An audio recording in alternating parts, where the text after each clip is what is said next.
Hey, welcome to Phoenix Kitchen. Today we're making Guinness Irish stew sausages with Irish whiskey mustard. Let me show you how we did it.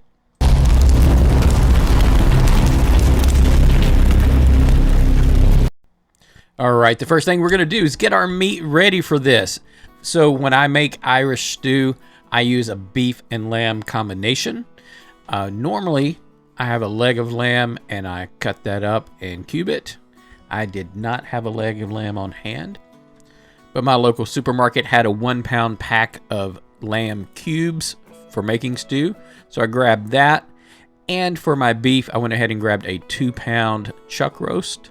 So we're going to make a 3 pound batch of sausages total. The good news is all I have to do is open the lamb. It's already cubed up. And then we'll get the steak cubed up and ready for the grinder.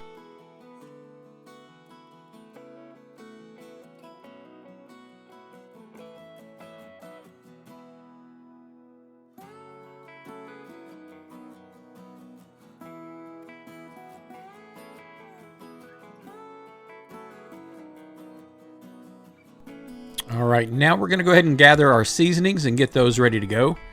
Normally, if you watch me make sausages, I do this part first, but that meat was not frozen. It had just been sitting in the fridge because I picked it up this morning at the supermarket. So it needs a chance to get really nice and cold, almost frozen, so that we can run it through our grinder and get a good clean grind. So that's in the freezer now, and that's going to be in there for about 45 minutes or so.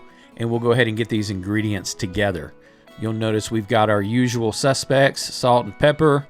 We've got a little curing salt because we're going to slow cook these on the smoker. We do have fresh garlic and fresh onions rather than powder, because you would find that in the stew. So I want some nice diced chunks that we can bite into. We're also going to be using potatoes. We're not dicing those. I bought a bag of diced frozen hash brown potatoes just to make my life easier, not having to cut up all those little small cubes. We'll get everything weighed out and ready to go. Recipe is down below.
All right, we've got our meat out of the freezer. It's nice and cold, so it should go through pretty well. We got our stand mixer set up with our grinder attachment on.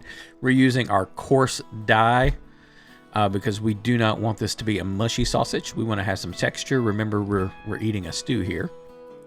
Once we've got everything ground, we'll go ahead and add in our seasonings and our Guinness. Then we'll add in our onions and garlic and potatoes. I will tell you, doing this voiceover after having eaten the product, on future versions, and I'll put it this way in the recipe, I would definitely cook the onions, the garlic, and the potatoes to about the halfway point. They really don't get fully cooked during the smoke process, and the onion and garlic are very strong because of the rawness, and the potatoes don't have the flavor that they should. So The thing that I would change next time, because these things were delicious, they just weren't perfect. And what I would change to make them that way is those onions, garlic, and potatoes can just all go together into a skillet. Saute them till they're about halfway done. They just start to soften. You know, get those seasoned up with their own salt and pepper. Let them build some flavor. Then cool them down. They need to be cool to put them in the sausage, obviously, because you don't want the heat from that to start cooking the sausage from the inside as you stuff them. So we're going to cool it down. Then we'll add it to our mixture. That's the one change that we would make.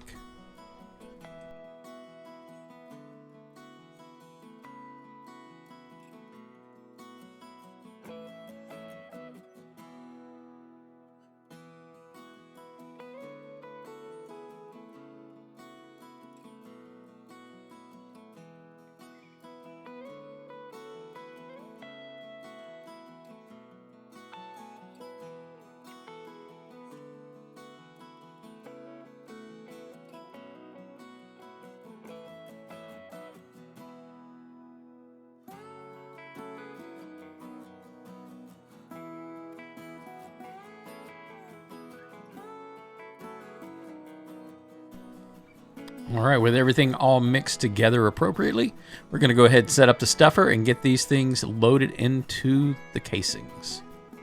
All right, as with all of our sausage making videos here, we're going to load this into our stuffer. We want to make sure that we put it in and pack it down a little bit. We don't want any little air bubbles in our sausages. We want to get that packed in as neatly as we can. We're going to be using hog casings today, 32 to 35 millimeter. Those have been soaking in some lukewarm water for about 30 minutes now. That's getting the salt off the outside, since these come packed in salt as a preservative. We will also, when we get ready to load those casings onto the extruder, we will open them up and run a little bit of the water through the inside to wash out that salt and get those loaded on and get the sausages stuffed.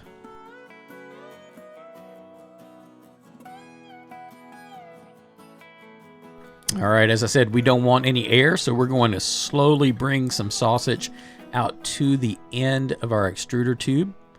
We don't need it hanging out, but we just want to fill that tube up so that we don't have any air going into the end of the casings.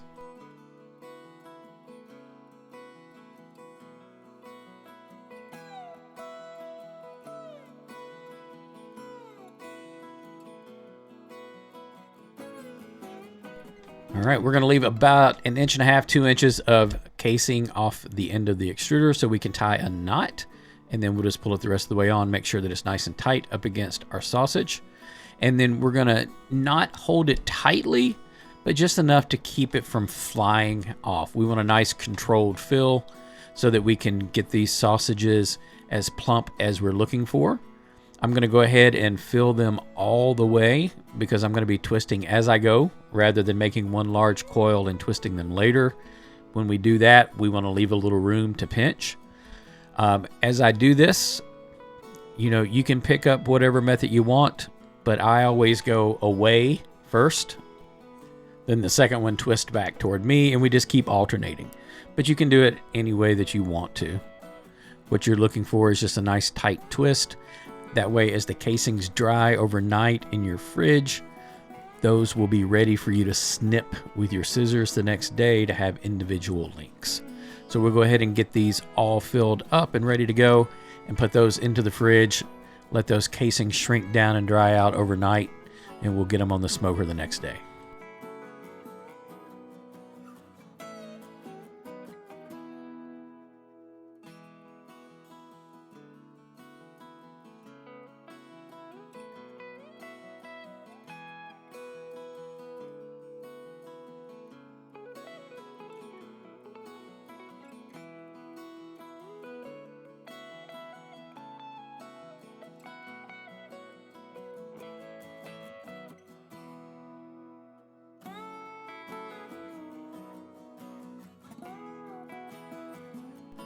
All right, we've got all of the casings stuffed, everything wrapped and on our wire rack, ready to go into the fridge. They're looking good so far. All right, so the next day we get us a nice coal bed started and throw on a big chunk of hickory. We're going to get these things smoked up to an internal temp of 150 degrees. They come out beautifully. We put them straight into an ice bath because we want them to stop the cooking process. And then we pull one that we kept warm to check. Are we juicy? Yes. Do we have good texture? Absolutely. Nice tight casing, good binding. It's absolutely amazing. Great sausage. So once you cut it into it, you can see the chunks of potato, you see the chunks of onion. So now we need some sides to make our meal complete. We're going to go ahead and cook some cabbage. We're going to cook that starting out with bacon because, you know, everything's better with bacon. So we're going to go ahead and cut up a good bit, let it get all of that nice bacon fat rendered down to cook the cabbage. We're going to slice our head in half and then again into quarters, and we'll go ahead and carve out the core. Then we're going to slice it up just into some pieces and add olive oil and salt and pepper. You can add a little bit of garlic, but I'm telling you, with these sausages, as you serve this together, there's definitely enough garlic in that sausage to carry the dish. Totally up to you and your preference, though. If you want to add a little, go for it. So we're going to get this into our pan with our bacon and that rendered bacon fat to cook in. As this starts to wilt down, I'm going to go ahead and add in a can of Guinness because that's going to really give us a little extra flavor, bring some sweetness to that cabbage, and we'll just let that simmer. Now we're going to make our mustard. Here's the ingredients. Recipe is down below. We get our dry ingredients and then our wet ingredients, which includes the vinegar and the Irish whiskey. We're going to whip that together. And as we're whipping this together, we'll throw in a nice chunk of butter and let that melt down into our mixture. We'll have a couple of egg yolks that we're going to add and then allow everything to thicken up. You can see we're starting to thicken. We're going to add that butter, and as it melts, it'll start to thicken. You definitely want to keep stirring because you do not want this to scorch or scald. Before we add our egg yolks, we're going to separate those, obviously. We're going to go ahead and beat them, and we're going to add just a little bit of our hot sauce to the egg yolks to temper them. We need them to come up. Otherwise, if you just pour the egg yolks in, you get scrambled eggs. And that's not what we're looking for. So we'll go ahead and beat that in, let those egg yolks temper, and then we're going to add them to the sauce and continue stirring until it's ready. Then it's going to just be placed over the top of our dish. There we go. Absolutely beautiful.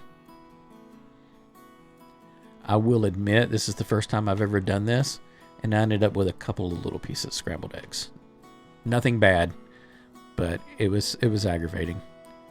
Still delicious, though, just so you know. So as we finish letting this set and simmer so that it thickens up a bit, we go ahead and plate up that cabbage. We throw a couple of the sausages across the top, and then we drizzle our Irish whiskey mustard sauce over the entire dish. Serve it with some crusty bread. Absolutely amazing St. Patrick's Day dish. We're giving away a 5-piece cast iron lodge cookware set when we hit 1,000 subscribers. All you have to do is like a video and subscribe to the channel to be entered in the giveaway.